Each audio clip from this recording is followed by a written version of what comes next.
लोकसभा चुनाव के लिए सभी राजनीतिक पार्टियों की जो तैयारियां हैं पूरी हो चुकी हैं और सभी ने कमर कस ली है। हरियाणा में बीजेपी की क्या तैयारी है और किस तरीके का रोड मैप लोकसभा चुनाव को लेकर है, उस पर बात करने के लिए हमारे साथ पंचायत मंत्री महिपाल ढांडा जी हैं। सर, लोकसभा चुनाव के लिए सबसे पहले बीजेपी की कैसी तैयारी? हमारी पूरी तैयारी है। हमने बूथ समितियां बना ली हैं, पन्ना प्रमुख बना लिए हैं। पन्ना समिति तक हमारा काम ऑर्गेनाइजेशन का खड़ा हो गया है। कार्यकर्ता चुनावी मूड में आ गए हैं और दिन रात एक करके माननीय प्रधानमंत्री नरेंद्र मोदी जी के जो सपने हैं, जो उन्होंने 140 करोड़ लोगों के साथ मिल के देखे हैं, उनको पूरा करने में जुट गए हैं। 10 की 10 सीटें ये हमें मिलेंगी। पिछली बार भी प्रदेश की जनता ने 10 की 10 सीटें दी थी, इस बार भी दे रही है। कांग्रेस की चुनौती कैसे देखते हैं हरियाणा में? कांग्रेस है कहाँ? देखो भाई, वो तो अपने नेताओं को मनाने में जुटी पड़ी है। इनके नेता मान नहीं रहे। तो देखो, इनके प्रभारी लगे पड़े हैं बावरिया जी, कि 8-10 लोगों को मना मनू के ये टिकट दे दें। हम भी उनकी वेट करें कि भाई आप आ जाओ, ताकि चुनावी माहौल एकदम साफ हो जाए। लोगों का जो मन है, मूड है, वो भी साफ नज़र आ जाएगा। बहुत कसरत कर रहे हैं। मुझे तो कोई आदमी बता रहा था कि भाई इतनी तो ताकत कांग्रेस की पूरे देश में टिकट बांटने में लगी हुई है, उससे भी डबल वो हरियाणा के लोगों को मनाने में लगी हुई है कि यार मान जाओ, तुम चुनाव लड़ लो।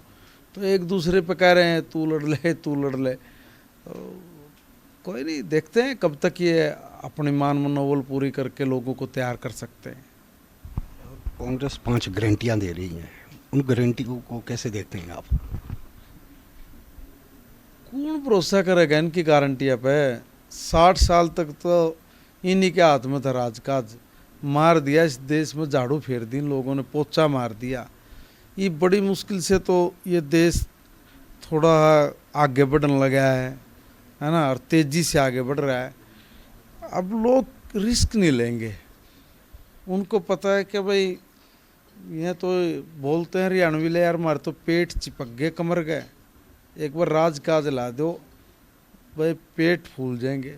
इवन के पेट फुलाने का ठेका देश की जनता ने थोड़ी ले रखा है भाई साहब।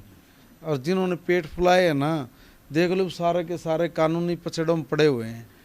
तो इनकी गारंटी गुरंटी कुछ नहीं है। इनकी गारंटी तो देश की जनता ने पैड के घेर दी। आज की देश में गारंटी तो मोदी जी की गारंटी है। हर आदमी मोदी जी की गारंटी के साथ खड़ा है। ये तो नकलची है, गारंटी शब्द भी उठा लिया मोदी जी का। अच्छा है, दे रहा है, दुरुस्त है, कुछ तो नकल करने लगे। जननायक जनता पार्टी के एक नेता ने कहा है कि कांग्रेस के साथ गठबंधन करना चाहिए जननायक जनता पार्टी को, आप कैसे देखते हैं? ये सारे लोग एक हैं, सब मैदान से भाग रहे हैं। इनको सबको पता है कि हमने अपना राजनीतिक अस्तित्व बचा के रखना है ना, तो सारे मिलजो, चोर चोर मुसेरे भाई, सारे इकट्ठे होकर चुनाव लड़ने की प्लान बना रहे हैं। हम तो बहुत पहले से कहते आ रहे हैं कि भाई ये लोग है ना, एक गिरोह है, गिरोह पूरा एक गिरोह मिलकर काम कर रहा है कि भाई हमें कहीं न कहीं से भूले बिसरे गीतों की तरह कभी हमारा भी दाव लग जाए। दागाटू लोग हैं कि भाई दाव लग जाए और सत्ता हमारे हाथ में आ जाए। मगर प्रदेश की जनता और देश की जनता अब इनके झांसे में नहीं आएगी।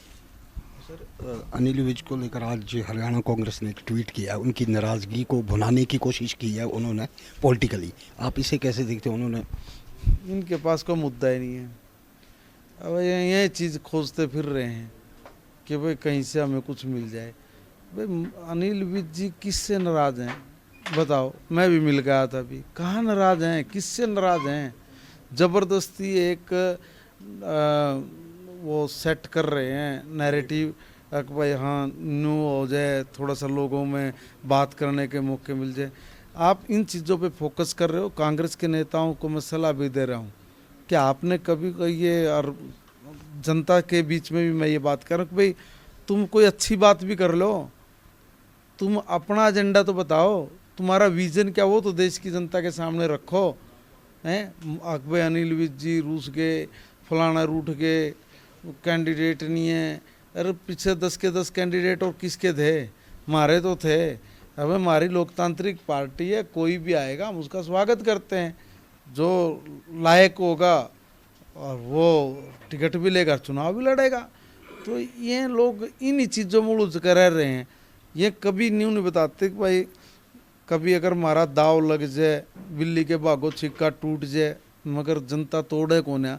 अरे कम से कम बात तो कर लो वैसी, न्यू बताओ ना, तो हम एग्रीकल्चर में क्या करोगे, आप कोऑपरेटिव में क्या करोगे, आप गांव के विकास के लिए क्या करोगे, आप नौजवानों को रोज़गार देने के लिए क्या पॉलिसी तुम्हारे पास है, तुम लोग इस देश के अंतरिक्ष में क्या करोगे, घोटाले करोगे क्या, जमीन के नीचे वाले घोटाले करोगे क्या करोगे क्या, तुम्हारा विजन क्या है। देश की जनता यह सोच रही है यार ये कोई काम की बात तो बोल लो कि भाई हमारा हम वोट मांगने आ रहे हैं और भाई हम इस एजेंडे के साथ है। कोई एजेंडा ही नहीं है, कोई एजेंडा नहीं भाई, ये एजेंडा है अनिल विज जी रूस के, हाँ जी बीजेपी में ये हो गया जी, बीजेपी में वो हो गया जी। और भाई देश का चुनाव है, देश मनाने का चुनाव है कि भाई हम लोग इस देश को विकसित देश कैसे बनाएं, इसके बारे में सुझाव दे के आगे बढ़ के एकजुट होकर इस देश को ताकतवर बनाने की बात है। वो तो है नहीं, इनकी खोपड़ी में दिमाग में नहीं आती है बात। तो जब इनके दिमाग में ये बात नहीं आती तो देश की जनता के दिमाग में यह कौन नहीं आते। मोदी जी की गारंटी आवे है। तो ये थे महिपाल ढांडा जी, जिनका साफ तौर पर कहना है कि जो लोकसभा चुनाव है बीजेपी जो है सभी 10 सीटों पर चुनाव जीतेगी और विपक्ष का एजेंडा बिल्कुल भी कामयाब नहीं होगा। कैमरा पर्सन किशन के साथ भूपिंदर जी, ETV 12 चंडीगढ़।